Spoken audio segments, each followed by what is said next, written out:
Hi, എല്ലാവർക്കും Mallu serial റിവ്യൂയിലേക്ക് സ്വാഗതം. അപ്പോൾ നമുക്കിന്നും മംഗല്യം തന്തുനാനേന എന്ന സീരിയലിൻ്റെ ഒരു അടുത്ത ഭാഗം നോക്കാം കേട്ടോ. ഇപ്പോൾ ഒരു ദിവസം രാവിലെ നമ്മുടെ ഗൗതം ഇങ്ങനെ ആകെ മടി പിടിച്ചിരിക്കുന്നുണ്ട്. അപ്പോൾ നിധി വന്നിട്ട് ചോദിക്കുന്നുണ്ട്, ഇതെന്താ ഗൗതം, ഞാൻ കുളിക്കാൻ വേണ്ടിയിട്ടല്ലേ പോയത്, ഇതെന്താ ഇങ്ങനെ ഇരിക്കണേ, ഓഫീസിൽ പോകണ്ടേ, എല്ലാം റെഡിയാക്കി വെച്ചിട്ടുണ്ട്, വേഗം പോയി കുളിച്ചിട്ട് വാ എന്ന് പറയുന്നുണ്ട് കേട്ടോ. അപ്പോൾ ഗൗതം പറയുന്നുണ്ട്, ഇല്ല ഞാൻ പോകണില്ല, എനിക്ക് പോകാൻ പറ്റില്ല എന്ന് പറഞ്ഞിട്ട്. ഓഫീസിൽ പോകേണ്ട പിന്നെ ഇവിടെ ഇരിക്കാനോ എന്ന് ചോദിക്കുന്നുണ്ട്. ഇവിടെ എനിക്ക് ഇരിക്കാൻ പറ്റുന്നില്ല, എന്തോ ഒരു പരിചയമില്ലാത്ത സ്ഥലത്തിരിക്കണ പോലെ, അന്യരുടെ ഇടയിലിരിക്കണ പോലെ ഒരു ഫീലിംഗ് ആണ് എനിക്കിപ്പോൾ പഴയ പോലെയൊന്നും പറ്റണില്ല. പാറുവിനെ മനസ്സറിഞ്ഞ് പാറു എന്ന് വിളിക്കാൻ പറ്റണില്ല, അച്ഛന്ന് വിളിക്കാൻ പറ്റണില്ല, എന്തൊക്കെയോ ഒരു അവസ്ഥയിലാണ്. ഇത്രയും പ്രശ്നമുള്ളപ്പോൾ ഞാൻ എങ്ങനെ ഓഫീസിൽ പോയിട്ട് ജോലി ചെയ്യും? ഇല്ല, എന്നെക്കൊണ്ട് പറ്റില്ല, ഞാൻ പോവില്ല എന്ന് പറഞ്ഞിട്ട് ഗൗതം വീണ്ടും അവിടെ കട്ടിൽ തന്നെ ഇരുന്നു കേട്ടോ. അപ്പം നിധി ആകെ അന്തം വിട്ട് നിൽക്കുകയാണ്. എന്താ ഗൗതം ഇത്, ഓഫീസിൽ പോയില്ലെങ്കിൽ അവിടുത്തെ കാര്യങ്ങളൊക്കെ ആര് നോക്കും? സ്റ്റാഫുകളൊക്കെ പിന്നെ അവിടെ നല്ലപോലെ വർക്ക് ചെയ്യുമോ? അപ്പോൾ ഗൗതം പറയുന്നുണ്ട്, ഓഫീസിലെ കാര്യം വിട്, അവിടുത്തെ സ്റ്റാഫുകൾ എന്നെ വല്ല ഗവനിക്കുമോ? അവരൊക്കെ ഞാൻ എങ്ങനെ ഫേസ് ചെയ്യും? അവരൊക്കെ ഇപ്പോൾ എന്നെ അച്ഛനും അമ്മ ഇല്ലാത്തവനായിട്ടല്ലേ കാണുന്നുണ്ടാവുക? അയ്യോ, എനിക്ക് ആലോചിക്കാൻ കൂടി വയ്യ. എല്ലാവരും എന്നെ ആ കണ്ണുകൊണ്ടേ കാണുള്ളൂ, പിന്നെ ഞാൻ എങ്ങനെ അവിടെ ഇരുന്നിട്ട് ജോലി ചെയ്യും? ഇല്ല നിധി, പറ്റില്ല. അപ്പോൾ നിധി ഗൗതമൻ്റെ അടുത്തിരുന്നിട്ട് ഇങ്ങനെ ആശ്വസിപ്പിക്കുന്നുണ്ട് കേട്ടോ. ഇത് നോക്ക്, മറ്റുള്ളവരെ എന്ത് കരുതുമെന്ന് വിചാരിച്ച് നമുക്ക് ജീവിക്കാൻ പറ്റുമോ? അങ്ങനെ വിചാരിച്ചിട്ട് നമുക്ക് ഒന്നും ചെയ്യാൻ പറ്റില്ല. ഇനിയിപ്പോൾ അവരിൽ നിന്ന് നമുക്ക് എത്ര നാൾ വിളിക്കാൻ പറ്റും? ഒരാഴ്ചയോ, ഒരു മാസമോ, ഒരു വർഷമോ? എന്നായാലും ഫേസ് ചെയ്തല്ലേ പറ്റൂ ഗൗതം. നീ എന്താ ഗൗതം, അവിടുത്തെ ഒരു ജോലിക്കാരൻ സംസാരിക്കണ പോലെയാണല്ലോ നീ സംസാരിക്കണേ. നീ ആ കമ്പനിയുടെ ഓണറല്ലേ?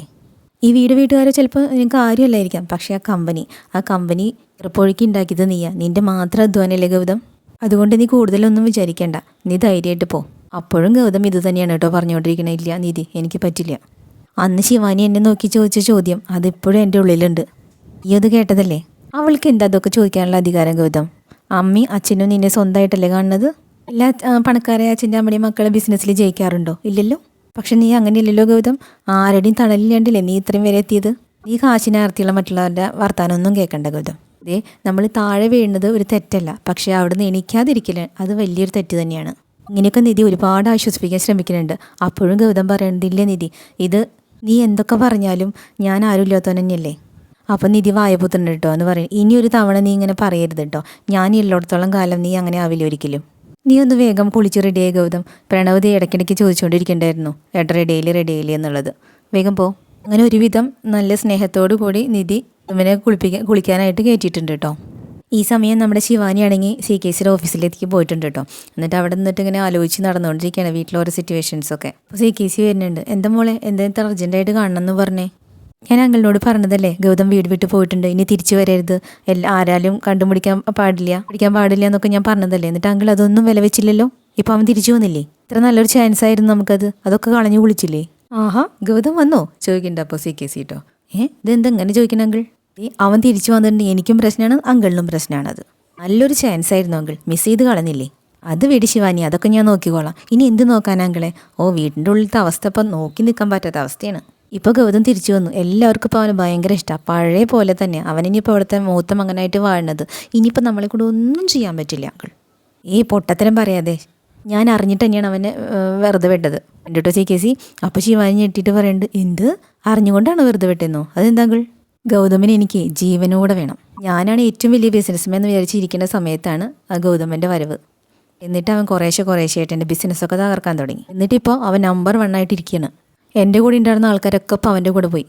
നീ പറഞ്ഞ മാതിരി അവനെ കൊല്ലാന്ന് വെച്ചിട്ടുണ്ടെങ്കിൽ പിന്നെ എല്ലാവരും വിചാരിക്കും, അവൻ മരിച്ചു പോയിട്ട് ആ സ്ഥാനത്തേക്ക് ഞാൻ വന്നു, ആ ഒരു വില എനിക്ക് കിട്ടുള്ളൂ. ഇപ്പം അവനൊരു ദത്തുപുത്രനാണെന്ന് എല്ലാവർക്കും തിരിഞ്ഞില്ലേ. ഇനി അവൻ്റെ മനസ്സിൽ വേണം അടി കൊടുക്കാനായിട്ട്. എൻ്റെ എതിരാളി ഒരു അച്ഛനില്ലാത്തവനാണെന്ന് ഇടയ്ക്കിടയ്ക്ക് പറഞ്ഞ് അവനെ തകർക്കണം. അവൻ്റെ ആ കോൺഫിഡൻസ് ഉണ്ടല്ലോ, അത് തകർത്ത് കളയണം.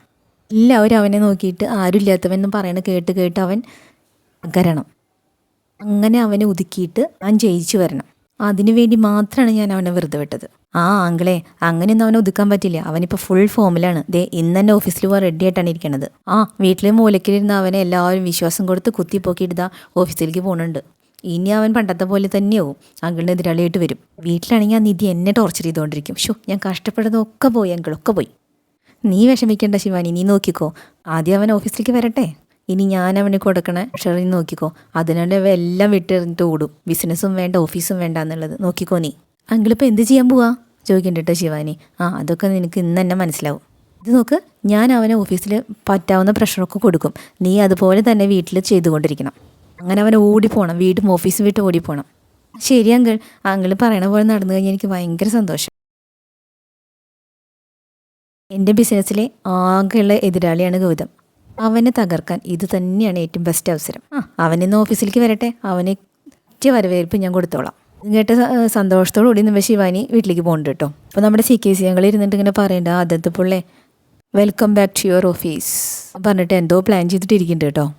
ഈ സമയം വീട്ടിലാണെങ്കിലോ ഗൗതം കുളിച്ചു വന്നിട്ട് അങ്ങനെ പുറപ്പെടാതെ നിൽക്കുകയാണ് കേട്ടോ. കോട്ടിടാനൊന്നും കിട്ടാക്കണില്ല. അപ്പം നിധി ഒരുപാട് തവണ നിർബന്ധിക്കുന്നുണ്ട്.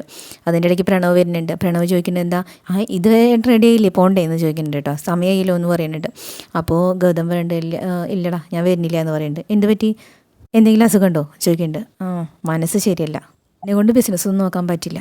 ഇതെന്താ കുട്ടികൾ സ്കൂളിൽ പോകാൻ പഠിക്കണ മാതിരി ഇങ്ങനെ നിൽക്കണത്? ഇത് നോക്ക്, ഞങ്ങൾക്ക് എപ്പോഴും ഏട്ടൻ കൂടെ വേണം. അല്ലേട്ടാ, ഇപ്പോൾ ഞാനാണ് ഈ സ്ഥാനത്തെങ്കിലോ, ദത്തുപുത്രൻ ഞാനാണെങ്കിൽ എന്നെ ഇങ്ങനെ ഒഴിവാക്കുമോ? അതൊക്കെ വിടേട്ടാ, വാ പോവാം എന്നും പറഞ്ഞിട്ട് നമ്മുടെ പ്രണവ് ഇങ്ങനെ നിർബന്ധിക്കുന്നുണ്ട് കേട്ടോ. കണ്ടില്ലേ എല്ലാവരും എത്ര സ്നേഹിക്കുന്നു. ഓഫീസിൽ ഒരുപാട് പണിയുണ്ട്, വേഗം റെഡിയാവും ഗൗതം.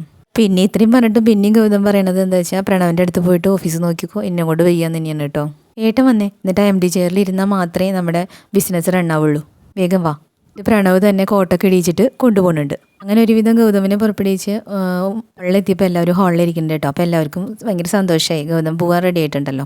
അപ്പോഴും നിധി പറയുന്നുണ്ട്, അവന് ഇപ്പോഴും പോകാൻ ഇഷ്ടമായിട്ടില്ല എന്ന് പറയുമ്പോൾ നമ്മുടെ വസു പറയുന്നുണ്ട്, നിൻ്റെ ഓഫീസാണത്, നിൻ്റെ മാത്രം ഓഫീസ്, ഇല്ലാത്ത അധികാരം അങ്ങനെ അവിടെ ആർക്കും ഇല്ല, വേഗം പോയി ബിസിനസ് നോക്ക്. എന്നാലും ഗൗതമിന് വലിയ ഉഷാറൊന്നുമില്ല. അങ്ങനെ ഓരോരുത്തർ ഓരോന്ന് പറഞ്ഞ് ആശ്വസിപ്പിച്ചിട്ട് പറഞ്ഞയച്ചിട്ടുണ്ട്. അപ്പോൾ നമ്മുടെ വസു പറയുന്നുണ്ട്, ദേ ഗൗതം, നീ ഒരു കാര്യം ആലോചിക്കണം, നീ തനിച്ചല്ല, നിന്നെ ശ്രമിച്ചൊരു കമ്പനി ഉണ്ട്, അവിടുത്തെ ജോലിക്കാർ അവരുടെ കുടുംബം ഒക്കെ ഇരിക്കുന്നുണ്ട്, ഈ കുട്ടികളെ മതിയാക്കുക ഗൗതം, പോയി ജോലി നോക്കാൻ ആരംഭിക്കൂ. എന്നിട്ടും ഗൗതം ഇങ്ങനെ ഒരു തെളിച്ചിലാണ് നിൽക്കാൻ കേട്ടോ. അപ്പോൾ നിധി പറയുന്നുണ്ട്, നീ എന്താ ആലോചിക്കണേ കൂടുതൽ, ഞാൻ വരണോ കൂടെ എന്ന് ചോദിക്കേണ്ട കേട്ടോ. അപ്പോൾ ഗൗതം എന്നുള്ള അർത്ഥത്തിൽ ഇങ്ങനെ തലയാട്ടി. അപ്പോൾ നമ്മുടെ വസു പറയുന്നത്, നീ എന്തിനാ അവൻ്റെ കൂടെ പോണേ, അതിൻ്റെ ഒന്നും ഒരു ആവശ്യമില്ല, അതൊക്കെ അവൻ ശരിയാക്കിക്കോളും. അതല്ല ആൻറ്റി, ഗൗതമിൻ്റെ മനസ്സെനിക്ക് നന്നായിട്ട് അറിയാം, അതുകൊണ്ടാണ് ഞാൻ ചോദിച്ചത് കൂടെ പോട്ടേന്ന്. ഗൗതം ഇപ്പോൾ പോ, ഞാൻ ബാങ്കിൽ പോയിട്ട് അങ്ങനെ അവിടെ ഓഫീസിൽ വന്നോളാം, ഒരു അരമണിക്കൂറിൻ്റെ ഉള്ളിൽ എത്തിക്കോളാം. അങ്ങനെ ഒരുവിധം പ്രണവ് വലിച്ചു കൊണ്ടുപോയിട്ടുണ്ട് കേട്ടോ. അപ്പോൾ ഇതൊക്കെ നോക്കിയിട്ട് ശിവാനി നിന്ന് ചിരിക്കുന്നുണ്ട്. എന്നിട്ടിങ്ങനെ മനസ്സിൽ പറയണം, ഓഫീസിലേക്ക് പോകല്ലേ, വേഗം പോയതിൻ്റെ സ്പീഡിൽ ഇങ്ങനെ തിരിച്ചു വരണം, ഞാൻ കാണിച്ചു തരാം. അങ്ങനെ രണ്ടുപേരും കൂടി ഓഫീസിലെത്തിയിട്ടുണ്ട് കേട്ടോ. ഓഫീസിലെത്തി കാറിൽ ഇറങ്ങിയിട്ടും നമ്മുടെ ഗൗതം അവിടെ തന്നെ നിൽക്കുകയാണ്. അപ്പോൾ പ്രണവ് ഇങ്ങനെ കുറേ ഇങ്ങനെ പിടിച്ച് വലിക്കുന്നുണ്ട്, എന്താ ചേട്ടാ അവിടെ തന്നെ നിൽക്കണേ, വാ പോവാം എന്ന് പറഞ്ഞിട്ട് കേട്ടോ. അപ്പോൾ പ്രണവ് ചോദിക്കുന്നുണ്ട്, എന്താ ആലോചിക്കണത്, ഞാനേ കുടുംബത്തിനേ സ്വന്തമല്ല, പിന്നെ എങ്ങനെ കമ്പനിക്ക് സ്വന്തമാവുന്നാണോ ആലോചിക്കണേ? അതൊന്നും പ്രശ്നമില്ല ചേട്ടാ, എല്ലാവരും നിങ്ങളെ മൂത്ത പുത്രനായിട്ട് തന്നെ അംഗീകരിച്ചിട്ടില്ലേ, പിന്നെ എന്താ കുഴപ്പം, വാ. അങ്ങനെ വല്ല വിധേനയും നമ്മുടെ ഗൗതം വല്ല ഓഫീസിൽ കയറിയിട്ടുണ്ട്. അപ്പോൾ 2-3 സ്റ്റാഫൊക്കെ അവിടെ നിന്ന് വരുന്നുണ്ട് കേട്ടോ. അത് നോക്കി, ധാര വരണേ നോക്കി എന്ന് പറയുന്നുണ്ട് കേട്ടോ. എന്നിട്ട് അവിടെ നിന്നിട്ട് കൂട്ടം കൂടി സംസാരിക്കണം. അതേ നമ്മുടെ ഓണർ ഗൗതമിൻ്റെ കഥ കേട്ടില്ലേ, ഗൗതം കേൾക്കണ വിധത്തിൽ തന്നെയാണ് കേട്ടോ സംസാരിക്കണത്. അപ്പം മറ്റൊരു സ്റ്റാഫ്, എന്ത് കഥ എന്ന് ചോദിക്കുന്നത്, അവരേ ഗോപിനാഥൻ്റെയും പാർവതിൻ്റെയും സ്വന്തം മോനല്ല, ഗൗതമിനെ ദത്തെടുത്താ. അതേടാ, ഏതോ കുട്ടിയില്ലാത്ത സമയത്ത് ഏതോ ആശ്രമത്തിൽ നിന്ന് അങ്ങനെ എന്തോ ദത്തെടുത്തിട്ടുള്ളതാ. കേട്ടപ്പോഴേക്കും ഗൗതം ആകെ വല്ലാണ്ടായി കേട്ടോ. ഗൗതം സ്വന്തം മോനല്ലെങ്കിൽ പിന്നെ ആരാ ഈ കമ്പനിയുടെ ഓണർ? അപ്പോൾ ന്യായത്തിൽ അത് പ്രണവ് സാർ തന്നെയായിരിക്കും. വീട്ടിലെല്ലാവരും കമ്പനി നടത്തിക്കൊന്നുമായിട്ട് ഭിക്ഷ കൊടുക്കണ പോലെ കൊടുത്തതാണ് ഗൗതമിനെ. ഗൗതം സാറിൻ്റെ ഒരു ഭാഗ്യം, എവിടെയോ കിടക്കേണ്ട ആളാ, ഇപ്പോൾ വലിയ പണക്കാരനായിട്ടല്ലേ ഇരിക്കണത് എന്ന് പറഞ്ഞിട്ടോ വേറൊരാൾ. ഭാഗ്യം ചെയ്ത മനുഷ്യൻ, ലക്ഷറി ജീവിതമല്ലേ എന്നൊക്കെ പറഞ്ഞിട്ട് ഇങ്ങനെ ഗൗതമിനിട്ട് കുത്തി നോവിപ്പിക്കുന്നുണ്ട് കേട്ടോ. ഗൗതം ആകെ തളർന്ന് നിൽക്കുകയാണ്. വേറൊരു സ്റ്റാഫ് ചോദിക്കണ്ടേ, ഇപ്പോൾ ഗൗതം സാറിന് ദത്തെടുത്തില്ലെങ്കിൽ ഇപ്പോൾ എന്തായിരിക്കുമല്ലേ ചെയ്യേണ്ടത്? ആർക്കറിയാം, ചിലപ്പോൾ ഈ കമ്പനിയുടെ സെക്യൂരിറ്റി ആയിട്ട് നിന്നിട്ട് വരുന്നവരെയും പോണവരൊക്കെ ചിലപ്പോൾ വിഷ് ചെയ്തിട്ടൊക്കെ ഇരിക്കുന്നുണ്ടാവും. അപ്പോൾ അവർ കളിയാക്കിയിട്ട് പറയാം, ഒരു സെക്യൂരിറ്റിക്കായിരുന്നു അപ്പോൾ നമ്മൾ സെക്യൂരിറ്റി അടിച്ചുകൊണ്ടിരുന്നേ. അപ്പോൾ പ്രണവ് ആശ്വസിപ്പിച്ചുകൊണ്ട്, അവരെന്തെങ്കിലുമൊക്കെ പറയട്ടെ, ചേട്ടൻ തന്നെ അതിനൊക്കെ ചെവി കൊടുക്കണേ, ചേട്ടൻ വാ നമുക്ക് പോവാം. അങ്ങനെ പ്രണവ് ഗൗതമിനെയും കൂട്ടി അകത്തേക്ക് പോകാൻ കേട്ടോ. അപ്പോൾ ഈ സംസാരിച്ചിരുന്നവർ ചോദിക്കണ്ടേ, എങ്ങനെയുണ്ട്, നന്നായിട്ടില്ലേ എന്നൊക്കെ ചോദിക്കുന്നുണ്ട്. പുള്ളി പ്ലാൻഡാണ് കേട്ടോ. അതും കഴിഞ്ഞ് അടുത്തൊരു സ്റ്റാഫിൻ്റെ അടുത്ത് എത്തിയപ്പോൾ സാർ എന്ന് പറഞ്ഞിട്ട് ആദ്യം വന്നു. പക്ഷേ ഗൗതമിനെ കണ്ടപ്പോൾ ഛേ എന്നും പറഞ്ഞിട്ട് ഒരു വിലയില്ലാത്ത മാതിരിയായിട്ട് ആളങ്ങോട്ട് പോയിട്ടോ. അപ്പോൾ ഗൗതം ഒന്നും കൂടി ഡൗൺ ആയി. ഇതും കഴിഞ്ഞ് പിന്നെ അകത്തേക്ക് കിടക്കുന്ന സമയത്ത് രണ്ടുപേരും അവിടെ സംസാരിക്കുന്നുണ്ട്. അതേ ആ പ്രണവ് സാറാണ് ഒറിജിനല്, മറ്റേത് വെറും ഡ്യൂപ്ലിക്കേറ്റ്. മറ്റാൾ പറയുന്നുണ്ട്, ആ ഡ്യൂപ്ലിക്കേറ്റ് ഇപ്പോൾ എക്സ്പയർ ആയി പോയി. അപ്പം മറ്റാൾ പറയുന്നത്, അയ്യോ ഇതേ ഗൗതം സാർ വന്നു എന്ന് പറയുന്നത്. വരട്ടെ, അതിനിപ്പോൾ ഞാനെന്തിനു ഭയപ്പെടണം, പഴയ പോലെ ഒന്നല്ലോ, പൊള്ളിയല്ലേ, പഴയ പോലെ ഒന്നല്ലോ, വെറും വളർത്തുമോനല്ലേ. പ്രണവ് ഇതൊക്കെ കേട്ട് നിൽക്കുന്നുണ്ട് കേട്ടോ. ചില സമയത്ത് അത് ആസ്വദിക്കുന്നുണ്ടോ എന്ന് തോന്നിപ്പോവും, അങ്ങനെയാണ് നിൽക്കണത്. പിന്നെ അവരുടെ അടുത്ത് ചൂടാവുന്നുണ്ട്, എന്താടാ എൻ്റെ ചേട്ടനൊരു മര്യാദ ഇല്ലാതെ മര്യാദ കൊടുക്കാതെ സംസാരിക്കണേ ചോദിക്കണ്ട. അപ്പോൾ അയാൾ പറയുന്നുണ്ട് മര്യാദ കൊടുക്കേണ്ട കാര്യം എന്തപ്പോൾ, എവിടെയോ ജനിച്ചു വരുത്തനല്ലേ, ആശ്രമത്തിൽ നിന്ന് ദത്തെടുത്ത ഒരാളല്ലേ, ഞാനെന്തിനു മര്യാദ കൊടുക്കണം? ഏതോ ഒരു സ്ഥലത്ത് ജനിച്ച് ഓസ്തിക്കൊക്കെ ഇട്ട് ഒരു വീട്ടിൽ വളർന്ന് ഇപ്പോൾ അതേ അച്ഛൻ്റെ കാശിൻ്റെ ചിലവിൽ ഒരു സ്ഥാപനത്തിൻ്റെ MD ആയിരിക്കണം. പിന്നെ ഞാനെന്തിനു അയാളെ ബഹുമാനിക്കണം? അപ്പോൾ പ്രണവ് പറയുന്നുണ്ട് ദേ ഇനി ഒരു വാക്ക് നീ സംസാരിച്ച അതിൻ്റെ തനി സ്വഭാവം അറിയും നീ. നിനക്ക് താരാന്നറിയോ? ഈ കമ്പനിയുടെ MD ആണ് MD. ആ കമ്പനിയെ തന്നെ അയാളുടെ അല്ല, പിന്നെ എങ്ങനെയാണ് അയാൾ MD ആവണത്? മറ്റുള്ള കമ്പനിയിലൊക്കെ MD എന്ന് പറഞ്ഞു കഴിഞ്ഞാൽ മാനേജിങ് ഡയറക്ടറാണ്. ഇവിടെ എന്താണെന്നറിയോ? അച്ഛനും അമ്മയും ഇല്ലാത്തവൻ എന്നാണ്. മമ്മി ഇല്ലാത്തവൻ ഡാഡി ഇല്ലാത്തവൻ, അതാണ് MD എന്ന് പറഞ്ഞാൽ നമ്മുടെ ഈ കമ്പനിയിൽ. ഇതൊന്നും കേട്ടിട്ടും ഗൗതമൻ എങ്ങനെയില്ല കേട്ടോ. പക്ഷെ പ്രണവ് ചെന്നിട്ട് അയാളുടെ കുത്തിന് പിടിച്ചിട്ടുണ്ട്. എന്താടാ സംസാരിക്കണേന്ന് ചോദിച്ചിട്ടാ. അപ്പോൾ പ്രണവിനെ പിടിച്ച് മാറ്റുന്നുണ്ട് നമ്മുടെ ഗൗതം. എന്നിട്ട് ഗൗതം അയാളോട് ചോദിക്കുന്നുണ്ട് നിങ്ങൾക്ക് ഇപ്പം എന്താ പ്രശ്നം ചോദിക്കേണ്ടത്. നിങ്ങൾ തന്നെയാണ് ഞങ്ങളുടെ പ്രശ്നം. ഞങ്ങളെ ഭരിക്കാൻ നിങ്ങളാരാ? വരുന്നവരും പോരുന്നവരൊക്കെ ഭരിക്കാൻ ഞങ്ങളെന്താ അടിമകളാണോ? അപ്പോൾ പ്രണവ് അയാളെ ചീത്ത പറയുന്നുണ്ട് കേട്ടോ. എന്നിട്ട് പറയുന്നുണ്ട് ഈ ഇവിടുത്തെ ശമ്പളം മേടിക്കണം, നീ എന്തിനാടാ ഇങ്ങനെയൊക്കെ പറയാൻ നിൽക്കണം, നീ പുറത്ത് പോ എന്ന് പറയുന്നുണ്ട്. അപ്പോൾ അയാൾ പറയുന്നുണ്ട് സാറ് പറഞ്ഞ വേണമെങ്കിൽ ഞങ്ങൾ കേൾക്കാം, കാരണം സാറിന് അതിനുള്ള അധികാരമുണ്ട്. പക്ഷെ അയാൾ പറഞ്ഞാൽ ഞങ്ങൾ കേൾക്കില്ല. നിങ്ങൾ ഒറിജിനലാണ്, പക്ഷെ മറ്റത് ഡമ്മിയാണ് ഡമ്മി. പിന്നെ പ്രണവ് വീണ്ടും ദേഷ്യപ്പെട്ട് സംസാരിക്കുന്നുണ്ട്. നീ എന്താണ് വിചാരിച്ചത്? അവർ ഈ കമ്പനിക്ക് സ്വന്തക്കാരനാണ്. അവർ ചിലപ്പോൾ എൻ്റെ അമ്മയുടെ വയറ്റിൽ പിറന്നിട്ടുണ്ടാവില്ല, വീടുമായിട്ടൊരു ബന്ധം ഉണ്ടാവില്ല, എനിക്ക് രക്തബന്ധം ഉണ്ടാവില്ല എന്ന് വെച്ചിട്ട് ഞങ്ങളാരും ആ ആളെ പോണില്ല. ഇങ്ങനെ ഓരോ വാക്ക് പറയുമ്പോഴും ഗൗതമന് ഇങ്ങനെ വിഷമമുണ്ട് കേട്ടോ. ഗൗതമനെ നോക്കിക്കൊണ്ട് തന്നെയാണ് പ്രണവ് ഇതൊക്കെ പറയണതും. ഇത് നോക്ക്, ഈ കമ്പനിയുടെ MD ചേട്ടനാണ്, അപ്പോൾ അത് നിങ്ങൾ ചേട്ടന് മര്യാദ കൊടുത്തേ പറ്റൂ. അപ്പം അയാൾ പറയുന്നുണ്ട് അത് പറ്റില്ല, നിങ്ങൾ വേണമെങ്കിൽ MD ആയിക്കോ പ്രണവ് സാറ്, അപ്പം ഞങ്ങൾ വേണമെങ്കിൽ സപ്പോർട്ട് ചെയ്യാം, ഇത് അല്ലാതെ നടക്കില്ല.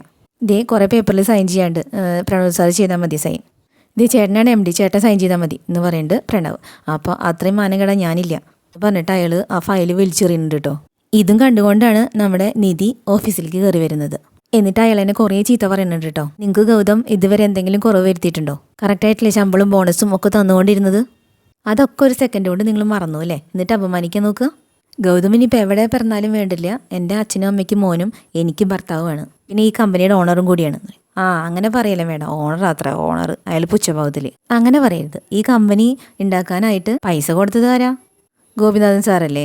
എന്നിട്ട് അയാൾ ഒരു വൃത്തിയായിട്ട വർത്താനം കൂടിയും പറഞ്ഞു കേട്ടോ നിധിയുടെ അടുത്ത്.